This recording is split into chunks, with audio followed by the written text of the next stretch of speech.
In this video, I'm going to discuss the number one reason why your business will fail this year and what you can do to prevent it. So, what if I could help your new business become 60% more likely to succeed? Or if you have an existing business, how could we get it more likely to grow by 30%? Well, don't worry, I'm not here trying to sell you anything.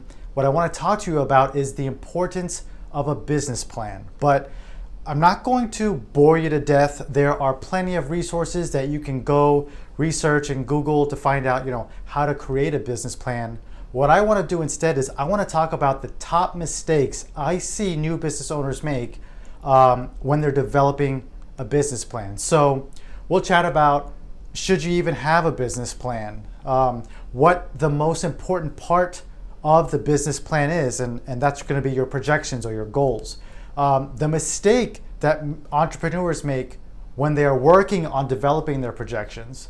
How often should you be revisiting your plan, and who should you be sharing your business plan with? I'm going to answer all those questions in this video, but if it's your first time watching, my name is Navi Miraj. I'm a CPA that helps mainly realtors, real estate agents, and brokers across the nation save thousands of dollars in taxes. And normally I teach about tax savings on my channel, but today I want to discuss something quite a bit different, and that's growing revenue, right? So this may be the most important video that I even create and that you should be watching on my channel, because if you don't have, any sales, then you don't have a business, and it won't even make sense to watch my other videos which talk about how to save money in taxes, right? So that's why it's so critical. So the first sort of question is, should you even have a business plan? And that's a resounding yes. That should be the answers. Yes, you absolutely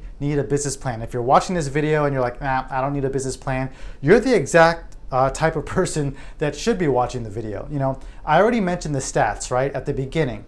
The SBA, the Small Business Administration, and its partners have done the research, and there's evidence that business planning makes newly formed businesses 60% more likely to succeed, and existing businesses with business plans grow 30% faster than businesses that don't have business plans. So combine that with that stat that you might be familiar with, that 50% of businesses fail within the first years, then it should be a no-brainer as to, do you need a business plan? The answer is yes.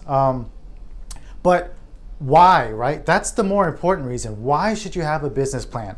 I already mentioned the stats earlier, so that should be reason enough. But, sometimes what happens is you'll create a plan, and if you did a thorough job, guess what happens at the end of the completion process of creating that plan?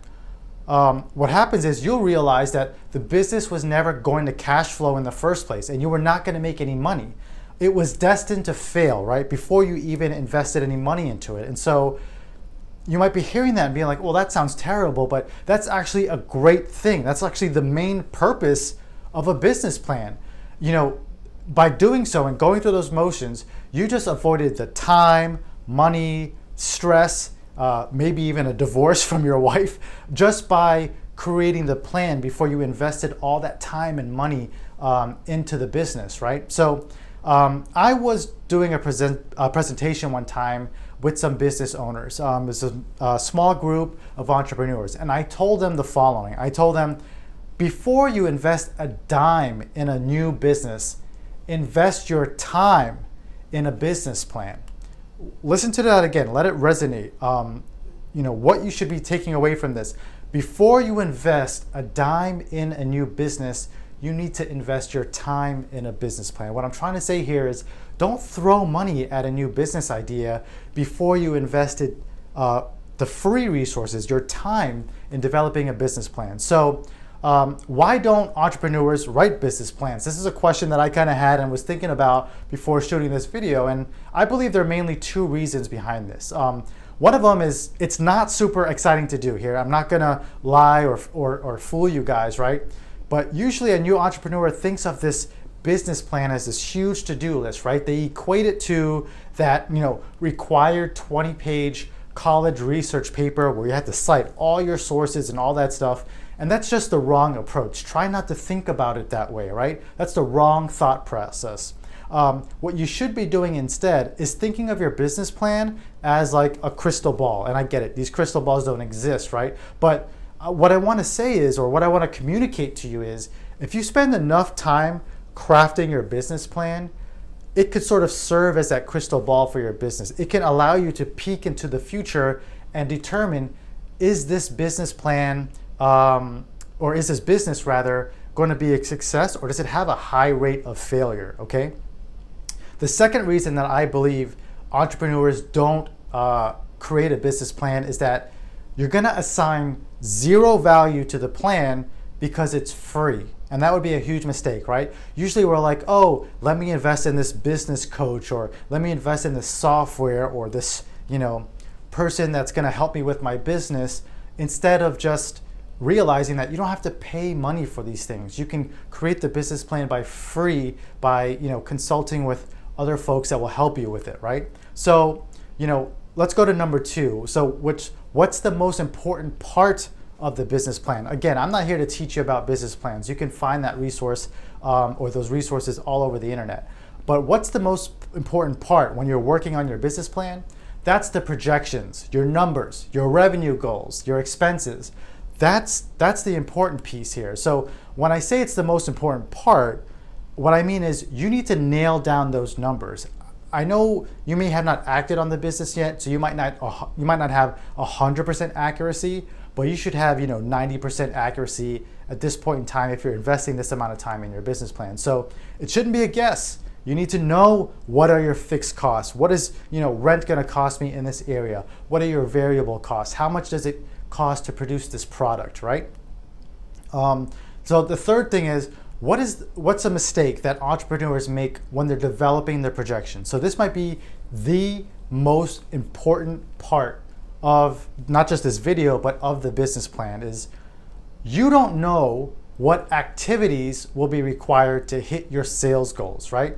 This can't be a guess. You need to know. You need to have a lot of confidence in the activities that you're gonna do that equate to sales dollars for you. So let me transition to the whiteboard that I have behind me, okay? And let me sort of just explain this here for you. So, it seems as though nowadays everyone wants to hit $100,000 in revenue. That's kind of like the starting point of a goal, right? And so I'm gonna go ahead and play along with that, right? So I'm gonna say, you have $10,000 every month in expenses. In reality, that's not how it's gonna work, right? You'll have peaks and valleys in these numbers, but let's just say that, you're budgeting for $120,000 a year in sales. So you got, January is gonna be 10, February, March. That's gonna continue on through December, and your total is $120,000 here in revenue, right? And most people do a decent job with, estimating what their expenses is gonna be, right? So again, that's what I touched on earlier. How much is rent? How much are your product cost? Or what does it cost to provide your service? And so usually you can do an okay job at nailing that down. And so then you're left with your profit. Now, a quick thing I just want to mention, me being a CPA and an accountant, I should probably discuss that, from this profit, you should be budgeting between 25 and 35% of this profit is going to be paid in taxes, right? So make sure you're putting that in your business plan and it's part of your projections and your budgeting, right? But here's the biggest mistake. You ready? You have no idea how you're going to get to this $10,000 in monthly sales. You just put a number up there because you want to hit 120, right? And that's just the wrong way to go about it, and I see it so many times. It cannot be a guess. It needs to be a proven formula that you've tested that works for you to generate this $10,000. That's why I have written here, what is driving this? What is driving this $10,000 in revenue each month? What do you have to do to make sure you hit the $10,000? So I'm gonna go through this example. It might be a little bit old school, but I was in sales at one point, right? And so the way I made money or made my sales goals was by picking up the phone. I had to call people, right? So I'm saying that in this example, and these numbers might have changed over the years, I'm going like 10, 15 years back, but I knew that if I was calling people on the phone, that it would take me 200 dials. I had to dial 200 different phone numbers. Of those phone numbers, I might get 40 live people to pick up the phone. That's not answering machines or anything like that. That's 40 humans will pick up the phone. Now, sometimes when I pick up the phone, I don't get a decision maker, or I might get a spouse who doesn't want to talk to me or what have you. So this is 40 like real legit contacts, right? From that 40, I'll introduce myself and tell them why I'm calling and blah, blah, blah. And that might generate 4 leads, right? So 36 people told me, hey, I'm not interested, or that sounds great. You sound like a great person, but I don't have this need or whatever, right? So I'll have actually 4 solid leads. And then if I work those leads over the next, month, perhaps on that same exact call or quarter, it's going to lead into 1 sale. So I'm sort of saying that I'm closing 25% of the qualified leads that I have, right? And so in this example, I'm just saying whatever the service is that I offer or the product it is that I sell, that 1 sale equates to $1,000 in revenue. So if I've tested this and I know this to be true in my business, then what do I need to be doing? What can I measure myself against to make sure I hit 10,000 in sales? Well, I need to 10x this number, right? So I need to actually dial probably per month 2,000 times. I need to make 400 total contacts, 400 human contacts to get 40 leads that might result in the next quarter or so in 10 sales. And that's how I get my $10,000 and hit this January goal, right? And so you may not have to make calls, right? Nowadays, this might be how many emails do you have to collect? How many are going to opt out, right? How many are not going to want to talk to you or opt right out? How many will go to your website? How many will make that purchase? So you equate what this is for your business because you're the one who knows your business. I can't tell you what you need to do here, right? So I hope you understand the gist here, that this is the most critical part that entrepreneurs get wrong all the time. They come up with a business, first of all, they don't do the business plan, but if they do come up with it, they have an arbitrary number in here. It's like a dream number. You need to back that up with, evidence-based numbers and activities that you can hold yourself accountable to each month. So once you do this business plan, how often should you be revisiting it, right? This is not something that you're just gonna do once and then throw it on the back desk and never touch again. In my opinion, as long as you're not hitting your sales goals, you need to be revisiting this each month. You might even be revisiting it each week if you're learning things from making these calls or sending these emails, if something's working or not working, right? So specifically, as it relates to the activities that you've committed doing, you need to be revisiting those things maybe as early as weekly in the beginning, and then monthly, and then perhaps quarterly. So you need to be asking yourself, did you do the activities this week? If yes, I made all my calls. Well, what did you learn from those calls? Were your assumptions correct in what leads to a sale? Does this math work? Did you reverse engineer this properly?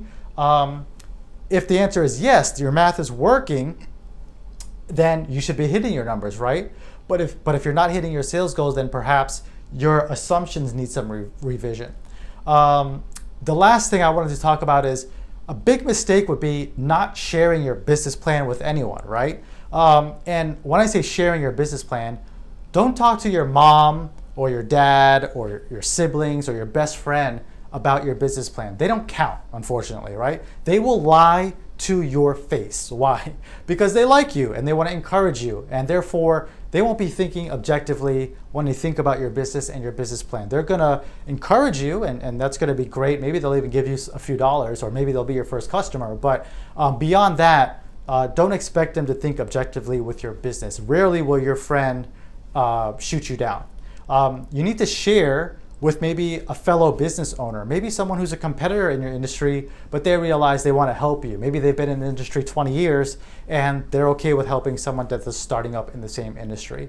Or it could be another trusted advisor. If it's a really good accountant who sees new entrepreneurs all the time, maybe they have some insight as to what your business plan should look like. So to wrap things up, as I said, I don't normally do videos like this, right? I normally teach on my channel and the videos I create, I usually teach how to save money in taxes, right? But if you like this type of content, let me know in the comments below on whatever platform that you're watching on.